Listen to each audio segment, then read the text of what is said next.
Welcome to Invested in Climate. Protecting the planet and decarbonizing the global economy is the challenge of our time. Never before have so many people rallied around a common cause. We all have a role to play, and the opportunity we face is unprecedented. Invested in Climate aims to help people do more to address climate change through their work, investments, learning, lifestyle, and activism. I'm your host, Jason Rissman. I co-lead a climate venturing practice at the design firm IDEO, supporting early-stage climate founders and organizations. I'm also an investor and startup advisor, and have realized that when it comes to climate action, I'll be a lifelong learner looking for the best ways to have a climate-positive impact. If you like what you hear, give us a good rating on Apple, Spotify, Google, or wherever you found us.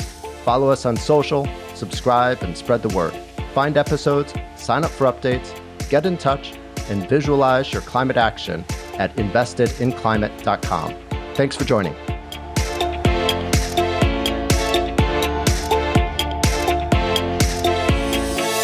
We have invested in 28 companies so far. The most recent one is actually one that is introducing the first vaccines for honeybees ever created. Yeah, every one of our companies has something, what I call the triad. It's basically a disruptive deep tech, which is ushering in radically better unit economics paired with radically better environmental economics. And if you can get those three together, there's a lot of magic that you can do. If you're trying to go solve for the relationship between humanity and nature, you kind of do need to think about the whole thing. And the cheaper unit economics, both better for democratization, and it is also better in terms of, having the force to upgrade how an entire industry works, as opposed to just launching a successful product in the market. Ergo, our desire to kind of find things in the triad. Hey everyone, this week's episode was honestly a ton of fun. Tom Chi is one of the biggest thinkers I've encountered in the climate space.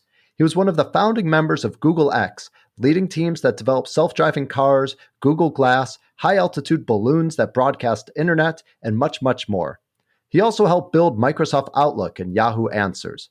Tom now teaches and coaches entrepreneurs and is the founder of @One Ventures.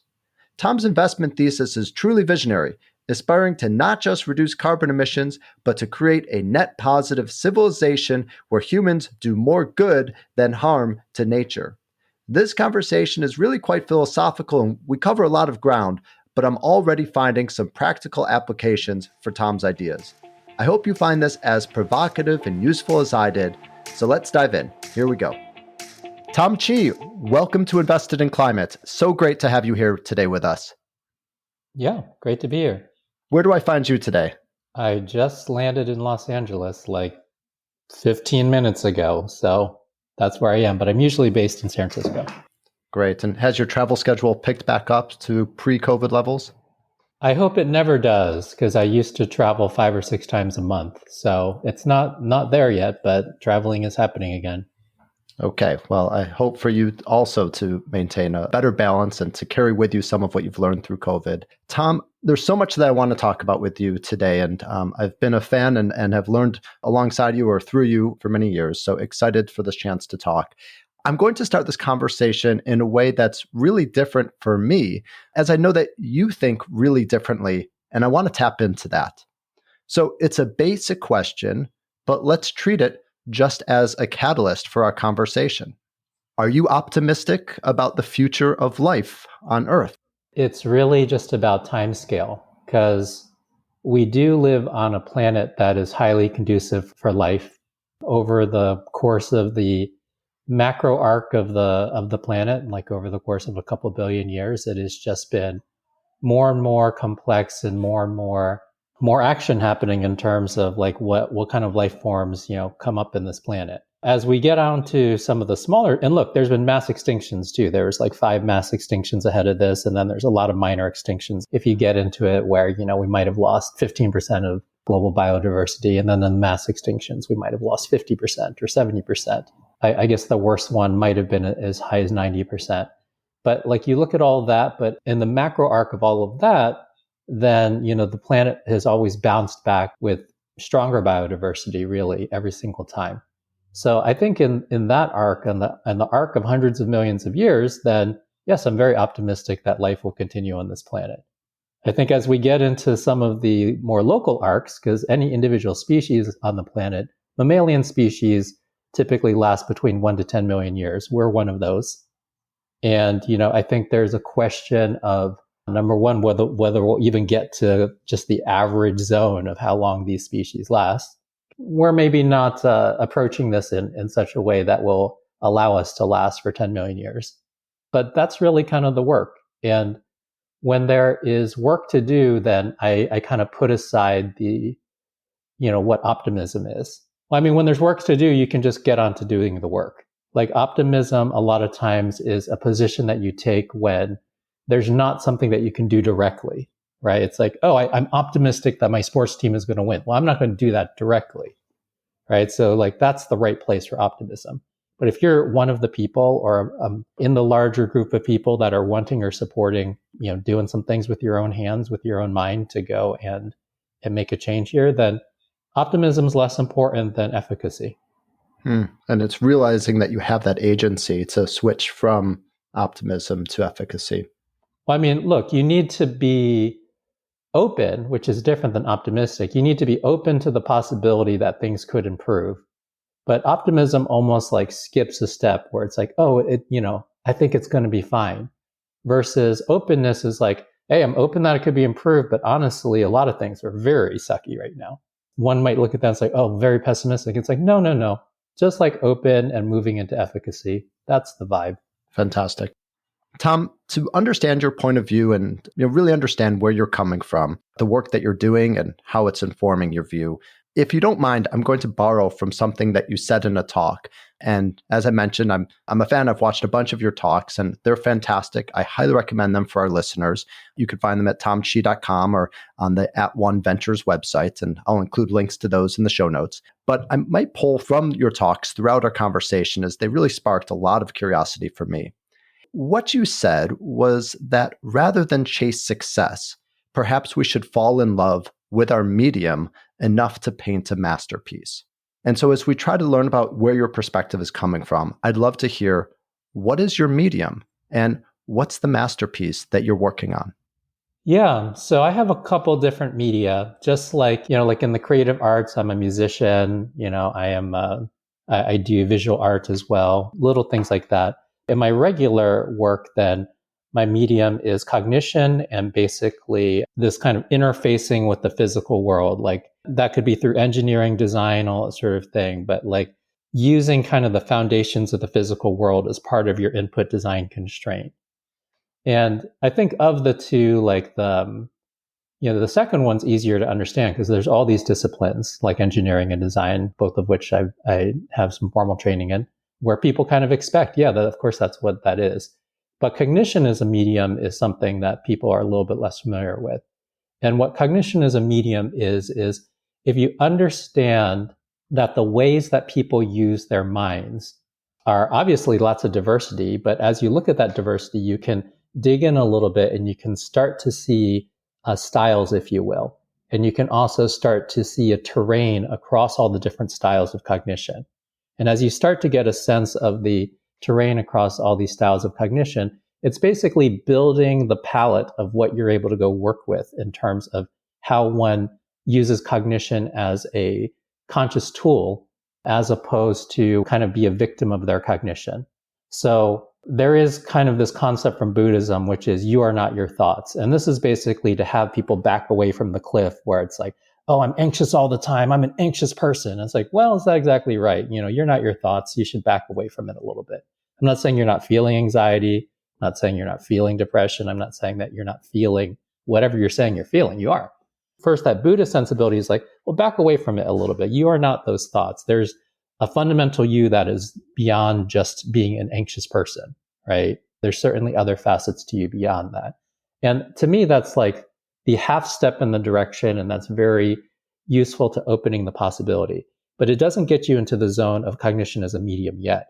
It just lets you know that, you can step out of being in the muck of one perspective, one style of cognition, right? Anxious cognition is really a style of cognition. It was actually very useful in our evolutionary history at various points. Like if you were like the lookout that was going to, guard the tribe at night, when there was wolves and what have you around. It's like, you should be an anxious person. Yeah, it's actually a very useful skill. Like that's why it's survived for so many millennia. And as a style of cognition, incredibly useful for some things.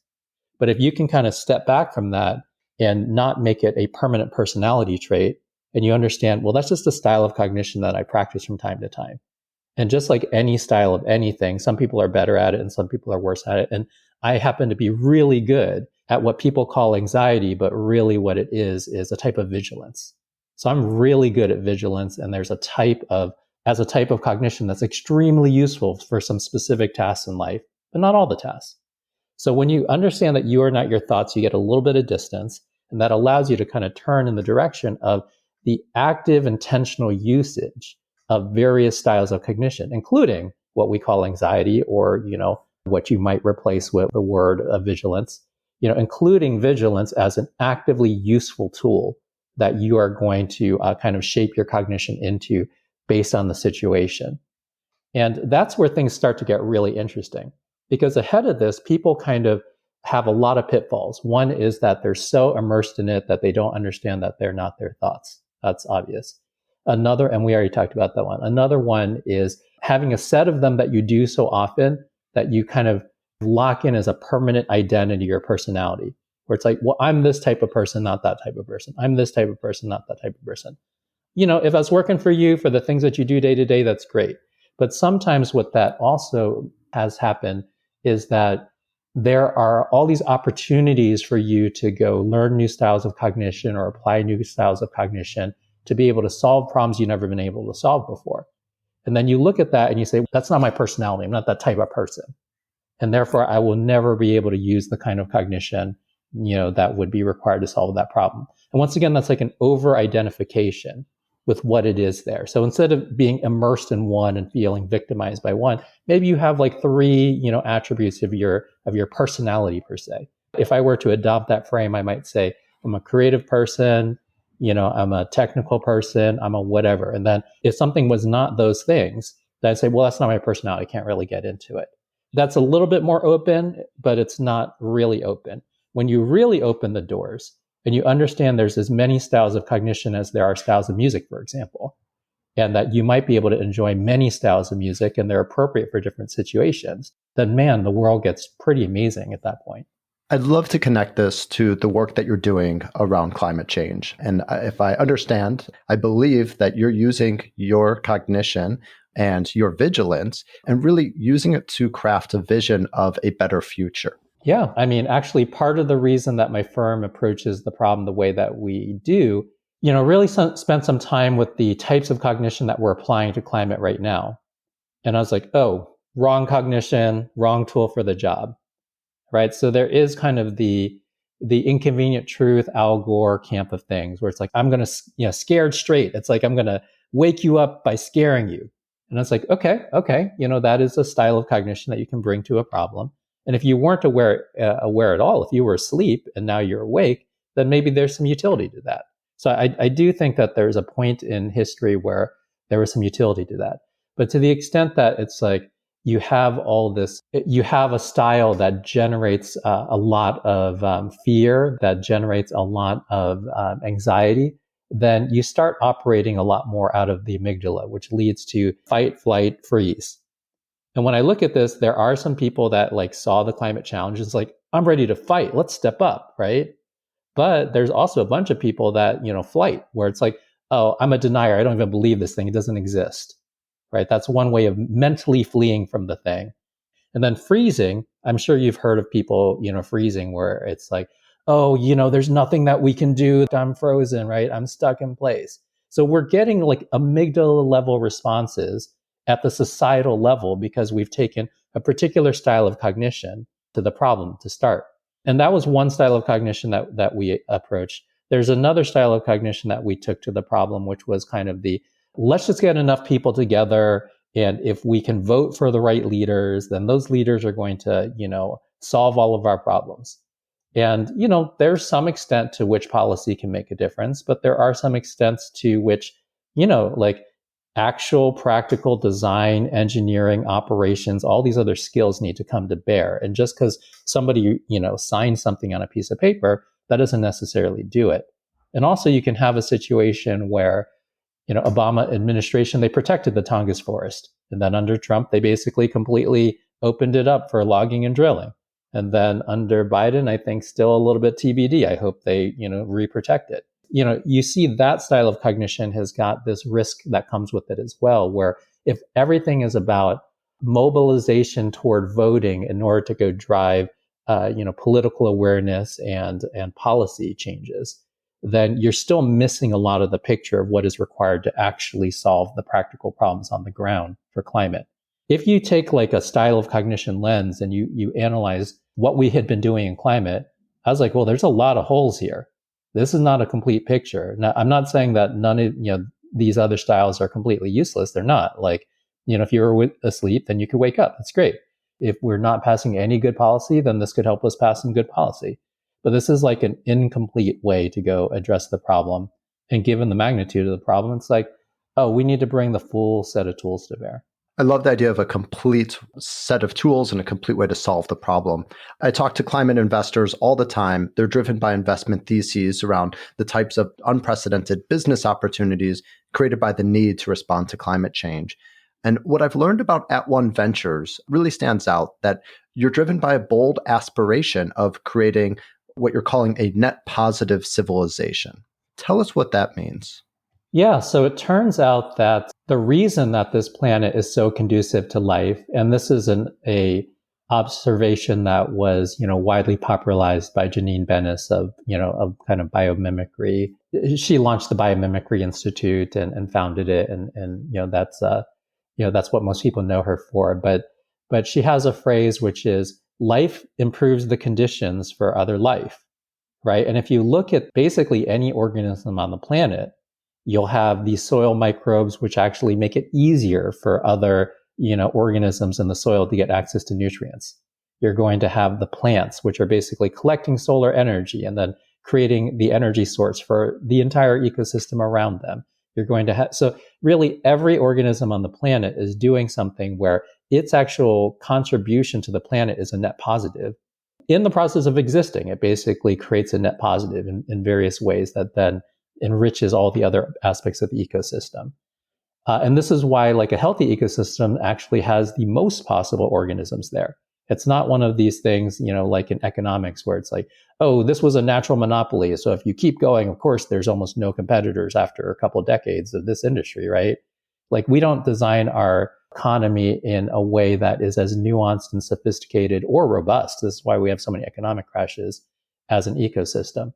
But if you were to step back and you were to learn from the way that organisms and ecosystems work and recognize that pretty much all these species on the planet, make the planet more conducive for life, there's no reason that us as a species could not also do the same thing. And in one of my talks, I basically point to the fact that the global biomass of humanity is basically equivalent to the global biomass of ants. I think there's 350 million tons of us and there's 350 million tons of them. But the difference between us and ants is we eat 3% of our body weight per day, so about 10 million tons a day. And then they eat 30% of their body weight per day, so like 100 million tons per day. So they literally consume 10 times more of the planet than us every day. And yet we don't sit around complaining about ant overpopulation because the style in which they do it is net contributive to the ecosystems that they're a part of. So in the process of consuming 100 million tons of food a day, actually all the ecosystems of the planet, that they're native to, you can always have invasives problems, right? But like all the ecosystems of the planet that they're native to basically are enriched because of their activities. And there's no reason from the laws of physics, obviously, because, everything that these organisms are doing follow the laws of physics, but there's no reason from the laws of physics that we as a civilization could not follow the same template, where our basic existence, our basic process of living, making the things that we need, taking care of each other, taking care of our surroundings, could not also be as net contributive or even more, since we are conscious beings that can design things over multiple generations, as opposed to ants. They have a way of improving, but more through evolution and DNA. I think it's a powerful idea that humans really can be contributing to the health of the planet as we go about our business rather than just getting by or trying to do it more sustainably. And you see new businesses and startups as one of the means through which we can change our course and start creating that future. So I'd love to hear about some of the companies that you're investing in and working with that are helping create that net positive civilization. Yeah, right before we get there, it's like, why even try to do it through business? And for me, there's just kind of the observation of there are parts of civilization that are moving faster and parts of civilization that are moving slower. And if you have a really severe thing that's happening, an acute thing that's happening, where you need to go address it quickly, then you got to go work with the parts of civilization that are moving faster. Now, like I said, I'm not against political action and passing policies and all that sort of thing, but the pace of that is insanely slow relative to the actual problems that we're facing. So things like business and technology, which luckily I have some background in, those are sectors of civilization that move quite quickly, and you can kind of steer the course on them and kind of track toward what we need in less time if you have a clear vision of what you're trying to go to. And on that front, yes, we have invested in 28 companies so far. The most recent one is actually one that is introducing the first vaccines for honeybees ever created. Yeah, every one of our companies has something, what I call the triad. It's basically a disruptive deep tech, which is ushering in radically better unit economics paired with radically better environmental economics. And if you can get those three together, there's a lot of magic that you can do. I think a lot of people that have been trying to make more sustainable business, they drop off on one of those things. They don't have the unit economics. They're hoping that you'll pay twice as much to go have a shoe that is more sustainably produced, or that you'll pay the $100 for yoga pants with 8 recycled water bottles in them. And I'm not saying that isn't a little bit better for the environment, but it's like when the unit economics are more expensive instead of less, then it means that you're going to kind of cordon yourself off into like a little niche. Like the people that are wealthy enough in the world to go and afford $100 for an item of apparel, then that's who you're going to be able to get. But I remind my team all the time that roughly 80% of the planet lives on less than $10 a day. And there's a couple billion that lives on less than $2 a day. So it's like, I'm not saying that, we can't launch businesses and start them in the developed markets and, make a good business there. But if you're trying to go solve for the relationship between humanity and nature, you kind of do need to think about the whole thing. And the cheaper unit economics is both better for democratization, and it is also better in terms of, having the force to upgrade how an entire industry works, as opposed to just launching a successful product in the market. Ergo, our desire to kind of find things in the triad. Just to toss another one out there. So as you mentioned, the thesis of our firm is to help humanity become a net positive to nature. For us, we basically break nature into 4 actionable categories: air, water, soil, biodiversity. What's nice about each one of those categories is it's very clear when things are getting better and when things are getting worse. So you know which way is up and down. The word nature is a little bit more amorphous. People might have different conceptions about what they like about nature, and it's like which way is up and down. It's a little fuzzier. But if you basically say, here's the 4 categories, it's very clear when we're making the water worse or the soil worse or biodiversity worse or the air via emissions or air pollution, right? And therefore, when you're making it better too. And because you have the ability to have a ladder and a compass relative to each one of these areas, then you can make a stack rank. And what we do is we create a stack rank of the industries that are most damaging in all of those categories. So for example, more than 90% of the water pollution on the planet is from just 4 industries: agriculture, textile dyeing, oil and gas, paper and pulp. And if you want to deal with 90% of global water pollution, you just, change the unit economics about how those 4 industries relate to water, and you're in good shape, actually. If you want to deal with the last 10%, you got to work on 1,000 more industries. So landing this into another, investment that we've done, we've invested in a company that has invented a machine that completely eliminates wastewater from the textile dyeing process.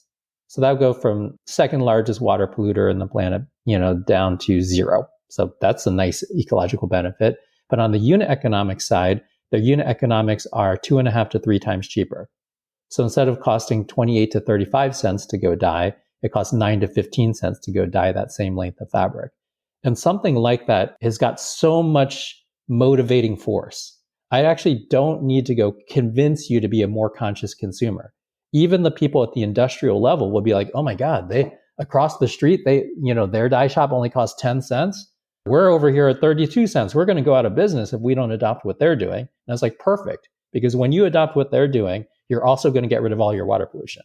I'd love to dive into one of the phrases you used. You mentioned that you like to do investments that upgrade how an industry works. And in another one of your talks, you described how your work as a founding member of GoogleX, leading the team that developed self-driving cars, Google Glass, high-altitude balloons that broadcast internet, and many other projects, led you to believe in invention catalysts. Tell us what an invention catalyst is and how some of your investments fit that bill. A normal invention is something that improves the thing itself. And basically every invention is either going to improve or be some variation on a thing that exists. So one can imagine, hey, I have a toaster and now I've invented a toaster that toasts, 30% faster. And now it can do 6 slices of bread, right? That's an invention, no problem. And most inventions only improve the scope of whatever that thing was in the first place. But then there's a subset of inventions where when they hit the scene, not only is a better toaster that changes how one makes toast, there are other inventions that are catalytic in that their presence upgrades not only the object itself, but can propagate across entire systems. And one of the examples that I gave in the talk was when we were working on the self-driving car, we had the realization, though many have had the realization since, that the fact that you might be able to have self-driving cars that you are able to, autonomously order whenever you want, and actually exactly the car that you need for the job. So like if you are doing home improvement, maybe a pickup truck rolls up. If you're going on a hot date, then maybe a sports car rolls up. Maybe if you're going to get groceries, maybe like a simple 2-seater rolls up, right?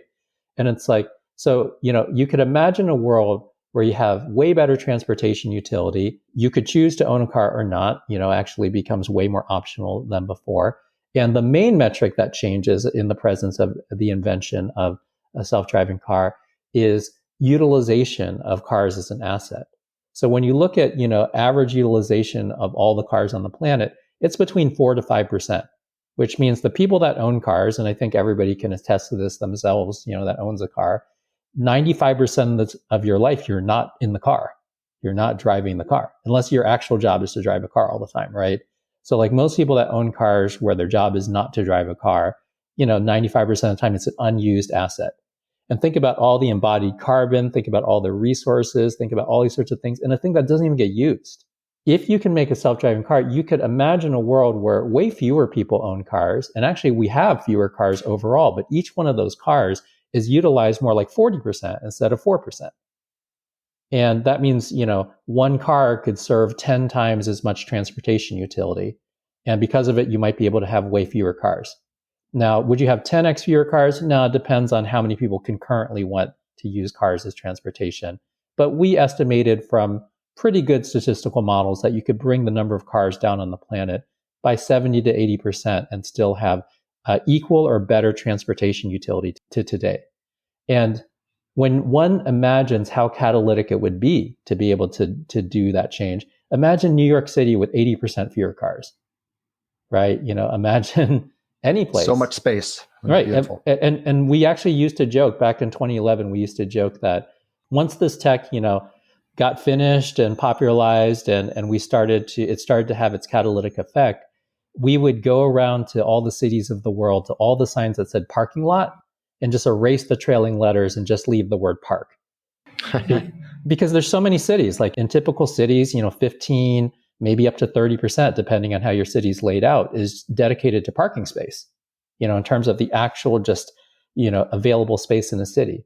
And imagine being able to reclaim 20, 30% of a city for public space, parks, community spaces, things that people that really enrich lives. Like nobody looks at a parking lot and say, oh, this is really enriching the community. It's really beautiful. I'm so glad they built this. They're just like, well, okay, another parking lot. The catalytic effect of this one thing, which is us like doing advanced sensor fusion in order to give and path planning in order to have a car be able to go navigate on a road, ends up having these second order, third order effects across the system. Outside of that, it might change how all of cities are designed in the long run.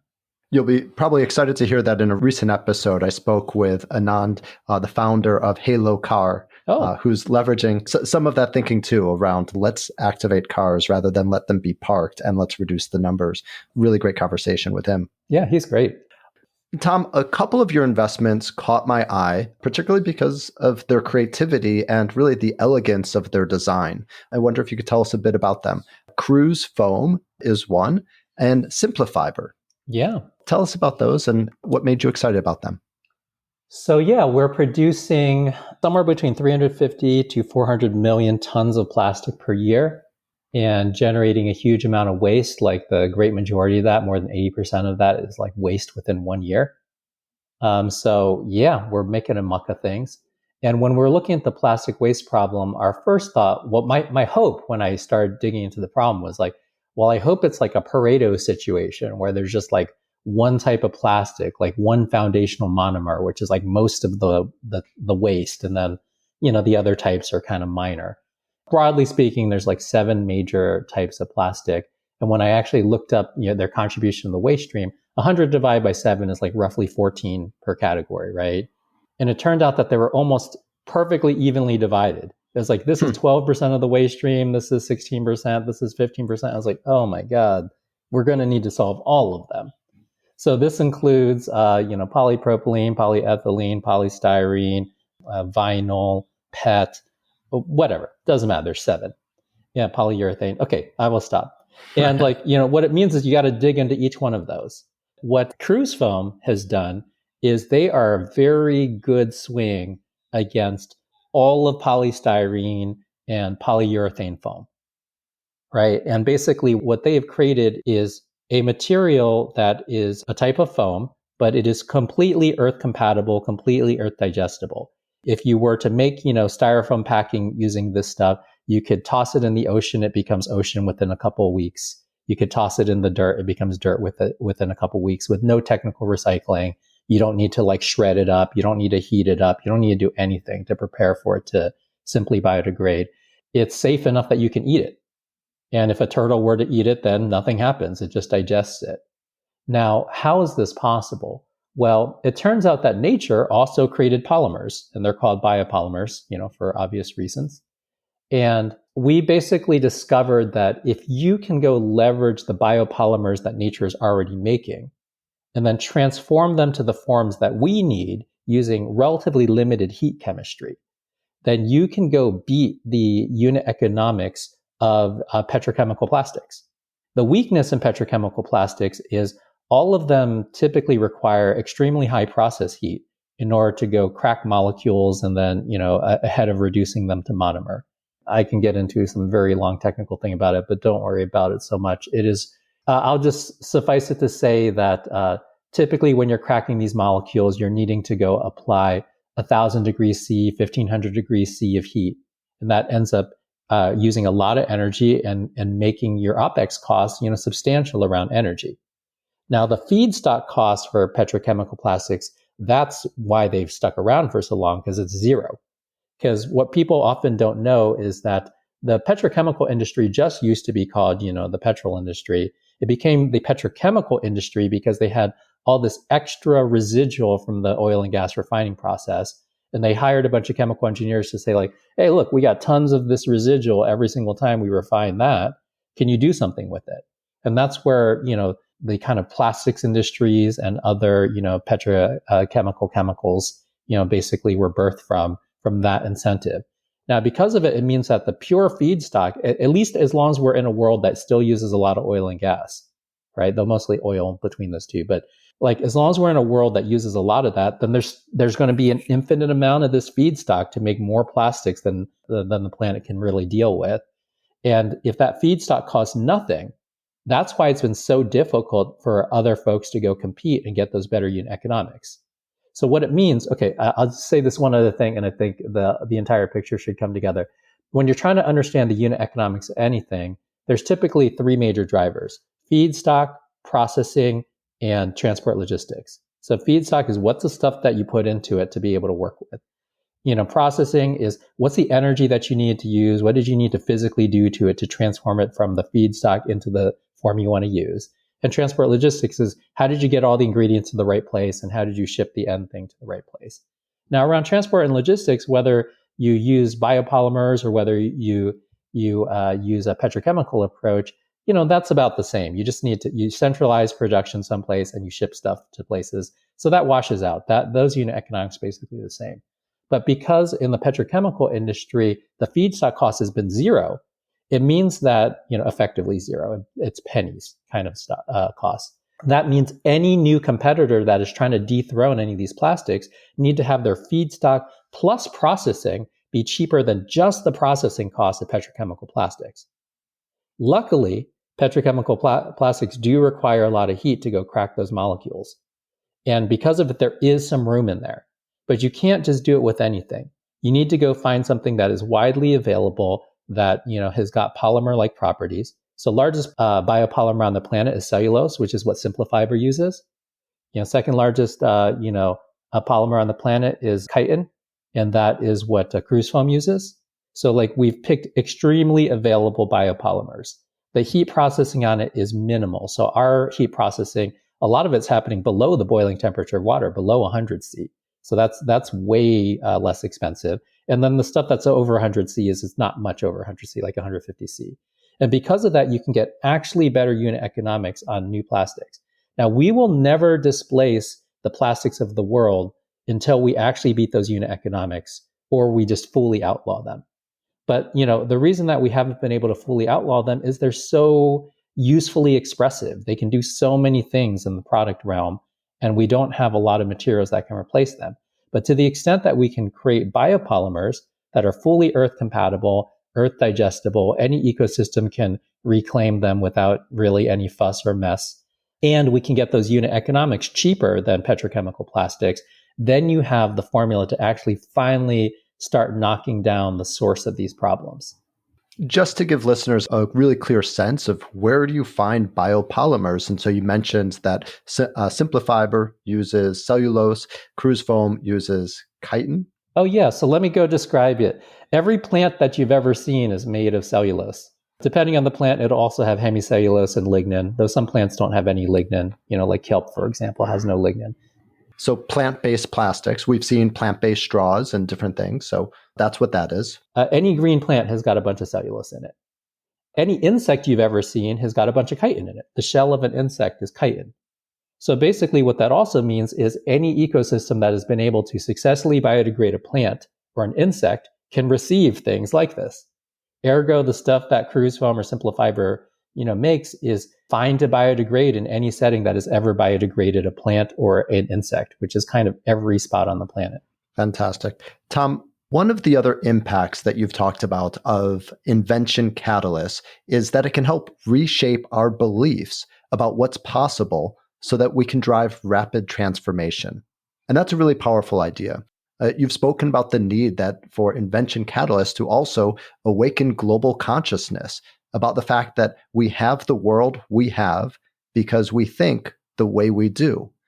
And all around us, there are signs that global consciousness is shifting, but with the urgency of climate change, I'd argue it's a race. And so I'm curious, what do you think we can do to accelerate a change in mindset and usher in the new paradigms that will help us meet the challenge we face? Let me kind of create a little bit of an arc here, because there's very well-meaning people that wrote books like Limits to Growth. There's very well-meaning people that wrote books like The Population Bomb. And actually, a lot of that thought process is still lingering in society, where people are like, oh, we can never be sustainable. We have too many people. That's kind of the population bomb thinking. Limits to Growth is like, we're already using 3 Earths worth of this material. We're already using 10 Earths worth of this material. And I think the ant analogy strongly challenges all of that. Because ants eat the equivalent amount of food to, 80 to 90 billion humans. So that would be a lot of population, huh? Like much, much larger than our population. And they seem to be not destroying the planet. So maybe it's not about absolute population. It's about the style of how we do things. And the limits to growth sensibility is like, that is basically a very noun-based sensibility where it's like, there's only this much of this and we can never get more. Like, for example, I hear all the time, oh, we're going to be fighting wars over water in the future because of da-da-da. There's this much water on the planet, but only this tiny amount is fresh water. And then a bunch of that's locked up in ice and only this much is in it. And they get down to some fraction of a percent as to how much water is on the planet. And therefore we can, we're going to end up fighting wars for it. But this is actually a line of thinking which thinks about water as a noun.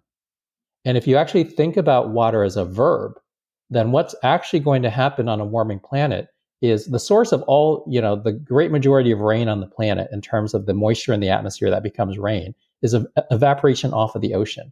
As the planet warms, there's going to be more of that than ever. And given that, we're actually going to have more water falling than ever. There will be more water available to us than in human history than ever as a verb. But in order to go deal with that well, we need to think about other verbs, like the healthy hydrological function of the system. The reason that we have water shortages is not because in the future there will just be less rainfall. Actually, like I said, there'll be more evaporation, there'll be more net global rainfall, period. It's because we messed up the hydrological cycles.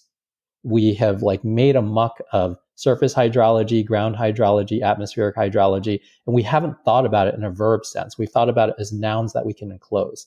Anyway, we're getting a bit into the specific types of consciousness that have been holding us back. Let's talk about the consciousness that we can move toward.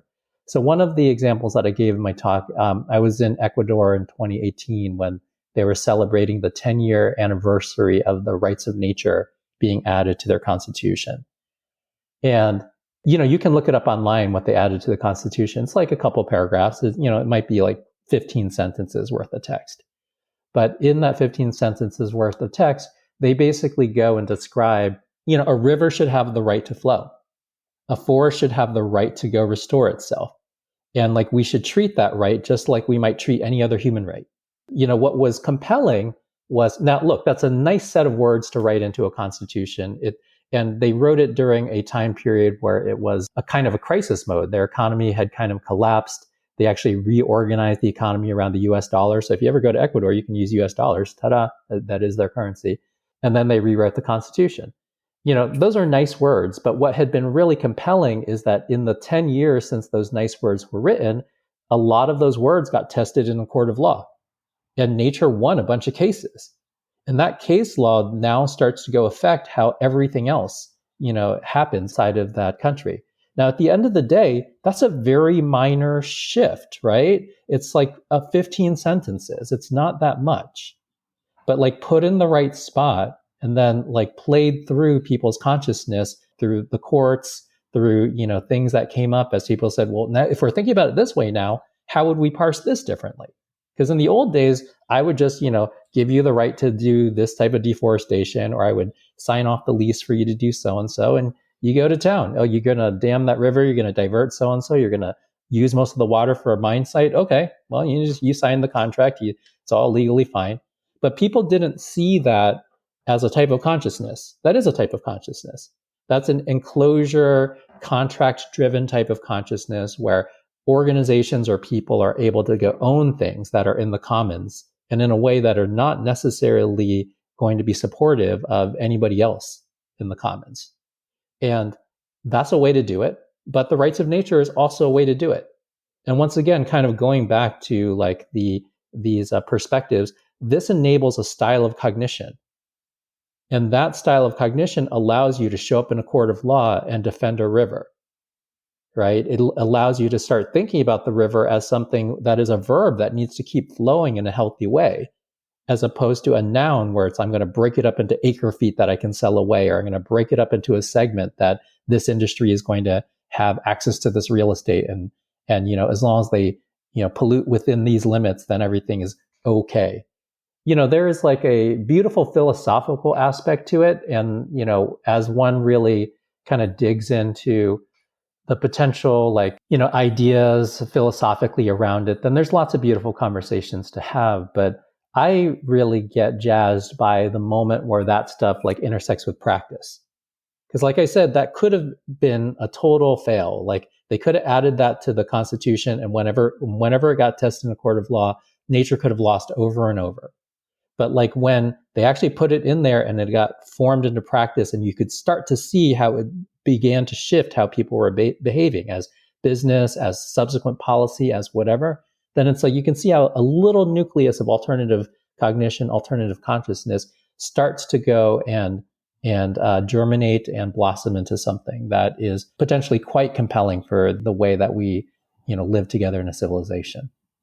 And back to your comments earlier, that technology and business are actually fast drivers of change, especially relative to policy. Yeah, those were the ones that tested those rights of nature the soonest.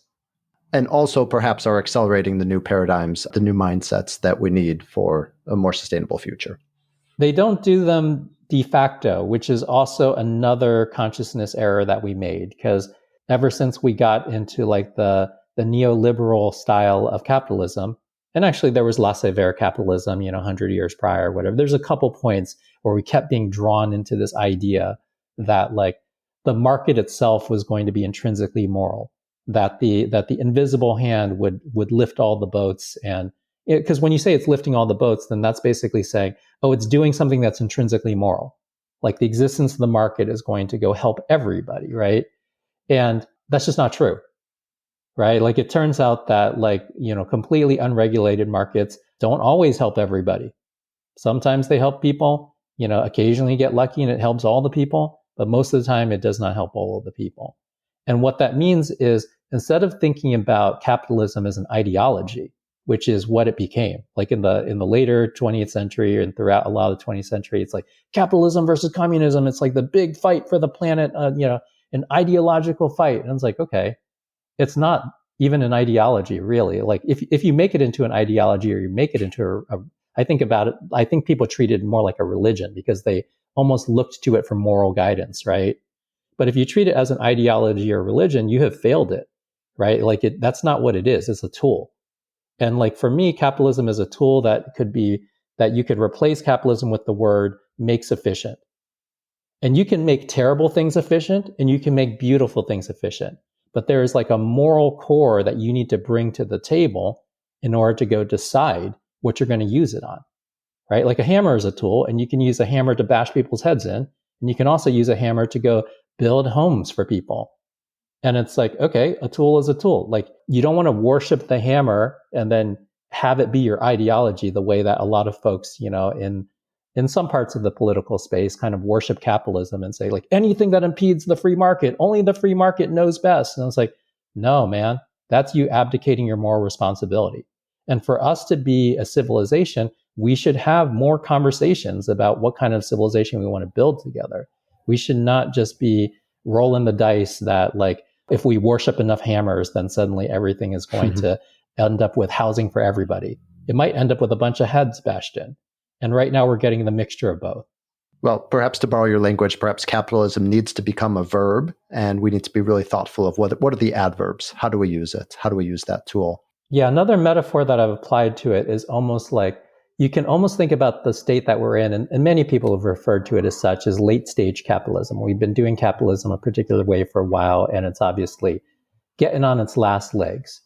And, there is this kind of sensibility, out in a number of spheres that I participate in where people are like, tear down capitalism, tear down the patriarchy. And it's like, okay, I get the general sentiment. And I also agree that a lot of harm has been done historically. But the lens that, I would encourage people to apply to it is something more like, what if we were to compost late stage capitalism? Right? Like how like a big tree blocks out all the sun for a bit, but then it gets a little too old and creaky. It can't even pump the water up to its high branches anymore. And then eventually it falls in the forest. And then from it, all the nutrients that are in it, the new generation of life springs forward. So to the extent that we do tear down the system that exists right now, let's tear it down with an eye toward how does it become composted? How do we reuse the nutrients in a way that a new generation of life is able to embrace the light that is now available now that the shade of this old creaky tree has been brought down. Tom, I love the conversation we've been having. It's pushed my thinking, and I think listeners will really enjoy it. And I think some of them will ask, okay, now what do I do? And, I think for other investors or for entrepreneurs, I think the nuggets of wisdom that you've offered are, probably going to push their thinking and help them think bolder about the types of businesses that they're building. But for everyday listeners that aren't investors or entrepreneurs, what do you think are the most important and effective things they should be doing, and particularly around climate change? To kick this off, I will share just a general tool that helps with a lot of things, but could definitely help with this, which is if you're ever feeling powerless, then the formula for disempowerment, which you are probably applying, is to go make your problems large, abstract, and far from you. And this sounds like, oh, how come, the government is so screwed up? Like, we can't really get any of this done until we fix the whole government. Well, that's large, that's abstract, because the government is actually, it's a lot of things. I mean, people are like, oh, the government sucked. Like, my house got destroyed by lava, and that's a separate story. But like during that time period when the volcano, when the lava was approaching my house, our community actually ended up destroying 600 homes in my county. The USGS was flying over this toxic plume of lava flow multiple times a day, giving super accurate reports that was helping bring people to safety, scientifically accurate. And I was like, this is the government too. These freaking heroes that are like risking their life multiple times a day to give us really accurate information and guide people to safety. This is the government too. So like when you keep things large, abstract, and far, then you will automatically feel disempowered. And when you think about what you want to do in climate, you should go, instead of using the formula for disempowerment, which is large, abstract, and far, you should start employing the formula for empowerment, which is effectively the exact opposite: small, concrete, and near. So relative to the things in, around the environment that you care the most about, what is small, concrete, and near to you that you might be able to go change? And for most people, there are going to be some changes that they can do immediately to how their home works, for example. And then there will be, because that's extremely near. Nobody else is administering that, right? Then, also near to you is your community organizations, your schools, like your county councils, your what have you, right? Like these are small and near. Like if you go to a county council meeting, it's like, how many people are on the task force for this? 3? And they're just volunteers from the community? I could be the 4th. And it's like, yeah, you could. I mean, most of these committees are like literally, 3 people from the community that got passionate enough to go. And then you might find yourself in charge of directing $10 million of resources for your county. Now, is that enough to solve global climate change? No, not by itself. But if a lot of people were doing that, then no, it's just the landscape starts to change. Like who would think that I'd be talking about Ecuador? Right? That was just a set of people that wrote a constitution in a different way. And nobody thinks about, like Ecuador day to day as, at least back then, in 2008, as like, oh, they're going to become this huge environmental leader. They're going to inspire all these other people. And it's like, no, there's just some people. And because Ecuador is one of the smaller population countries in all of South America, even. Right? So even amongst like the sphere, their local sphere of countries around them, they're like a little guy by comparison. And yet they were the ones that just made it small, concrete, and close to them and decided to write something different. And it led to a lot of inspiration to everybody around them. Make your problems small, concrete, and near. Go after the ones that break your heart the most or inspire you the most, though typically breaking your heart the most like actually has you stay in it for longer. And then, stay with it long enough to see it through. And also toss in one other idea in there to make it clear when you're making progress versus not. I have a phrase which I teach in my course, which is specificity is the friend of innovation. And you can tell when a team is really getting things done by how specific their current questions and their current answers are, right? So when the Wright brothers and Wright sister, started work on flight, then, there was like a macro goal, which is like, hey, we want to fly. Right?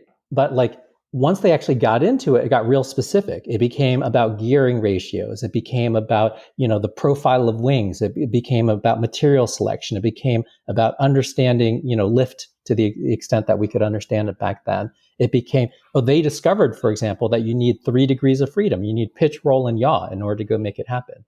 And that's what it actually sounds like when you're solving a problem for real. So when I hear us talk about climate and the conversation doesn't sound more and more sophisticated every year, right? Because like 10 years ago, we're like, we got to keep it under 1.5 C. And then here we are now. It's like, we got to keep it under 1.5 C. That's to me just like a bunch of people being like, I hope we can fly one day. And it's like, that sounds like you're not making any progress to me. Because I want to hear gearing ratios. I want to hear that you've discovered the degrees of freedom that are important for this problem. I want to hear, right? Like, that's what it sounds like when you're actually solving the thing.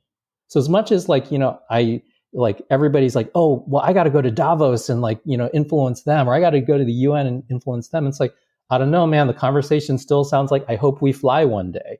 Maybe that's not where the progress is happening. Maybe the place where the progress is happening is at the county council meeting where they've like worked out that they're going to add composting to the mix for their county, right? It's that sort of stuff, like where you hear the details, you hear the nuances. That is the stuff of making the future different, as opposed to, I hope we keep it under 1.5 degrees C, or I hope we can, or even our goal of, I hope humanity can become a net positive nature. If that's all I had to say about it, then you should stop listening to me. But if we start digging in, I need to stop myself from talking about the details of about monomer creation, right? Because that's what it sounds like to go solve these problems. So you can tell if you're making progress because you will start talking about these hyper-specific things that are really critical to actually getting it done, as opposed to, well, when is somebody going to do something about all these coal-fired power plants? And it's like, no, get into it. Like, you will hear from your own language how far along you are in it. Tom, thank you. This has been a delightful conversation. I really appreciate your time and wishing you the best of luck. We'll continue to follow you and be excited for seeing how you continue to support invention catalysts, new thinking, entrepreneurs around the world, and a whole lot of provocative ideas that hopefully do take flight. Thanks for joining us for this episode of Invested in Climate. Please remember to rate us on Apple, Spotify, or Google. Find show notes, sign up for updates, get in touch, and visualize your climate action at investedinclimate.com. This podcast is for informational and entertainment purposes only and does not constitute financial, accounting, or legal advice. Thanks again.